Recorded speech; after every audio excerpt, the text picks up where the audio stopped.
We see butterflies all the time, but have you ever noticed how many different kinds there are? Different sizes, different colors. For one day a year in Tallahassee, that's all these citizen scientists do. The North American Butterfly Association has been sponsoring butterfly counts for a number of years. Can you see it? I can, yeah. It's like the Audubon bird count. It's part of citizen science. There's a count circle, and we split up into teams, and we basically go out and census the butterfly populations. As we collect data over the years for the same areas, you can track population trends of butterflies. We're the East Side team, and we start in Tom Brown Park.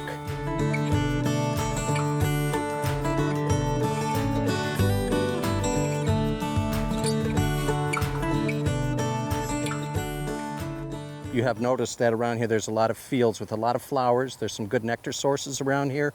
This is a pretty diverse area for the count. We get a lot of numbers here. We have here is a common checkered skipper on the ground. Yeah, we get both species here, tropical and common. They like it open like this with low growth. There's a lot of nectar sources like these little white flowers here that are really good for them. This is the common checkered skipper. This is the tropical. A keen eye and a pair of binoculars go a long way when identifying butterflies. Little changes in the habitat within Tom Brown Park allow us to see different species of flowers and butterflies. This is a reliable area for southern skipperling, which is one of the smallest butterflies in the eastern United States. A lot of butterfly watchers actually came from the bird watching world. Actually, I am a biologist, but I was a birder for many years, and a lot of people who get into butterflies come from birding. We're out in the field anyway. Birds are most active usually in the morning and late in the afternoon, and in the middle of the day, that's when the butterflies are the most active, so they go hand in hand. The South Side team started in the Munson Sandhills, a pine flatwoods environment.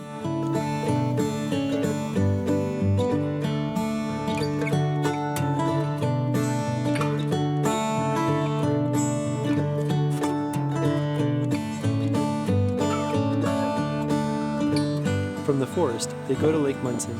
We're hoping to see here at this site are some butterflies that don't feed on nectar, they feed on tree sap. So that would be the red-spotted purples and some of the emperors. Soon it gets cloudy, and many of these cold-blooded butterflies stop flying. You schedule it a year in advance and you take what you get. We didn't catch up with the North Side team at Clap Phipps Park, but you can check the WFSU Ecology blog for a segment on the butterflies there. At the end of today, we will all gather at a local restaurant and compile the results. We will just go over a list of the species that have been seen in previous counts, which is approximately 60. And then everybody will call out whether or not they saw that butterfly species, and then after that, we'll see if there were any new species seen. Most interesting thing that we saw today were 3 Durante's longtails. This is a large skipper, but it's actually a southern skipper from South Florida that in warm weather will come up to North Florida. 2 years ago, we had one in Phipps Park, and evidently it bred because now we've seen them here. We've seen them at the Grove. Now we see them in Tom Brown Park. So they've established a population, and until we get a hard freeze, probably, we will probably continue to see Durante's longtail here, which is sort of neat. There's a look-alike species called the long-tailed skipper that is very common up here. Long-tailed skipper caterpillars eat bean plants, which is how I first got to know this species. And it's in the garden that more people are getting to know butterflies and their life cycles. There's definitely been a growing interest in butterfly gardening, especially with the plight of the monarchs being publicized. There's a lot of emphasis on developing butterfly gardens, especially like in schools, because it's a way to introduce school children to science issues, see the entire life cycle of a butterfly, perhaps at home. Yeah, I think butterfly gardening has increased in popularity. We've had fun raising butterflies, but there's also much to see away from the house. When you pay attention to butterflies, you start to notice different wildflowers, and you start seeing other cool insects.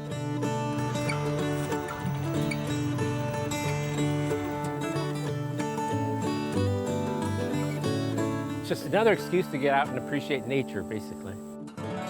For WFSU, I'm Rob Diaz de Villegas.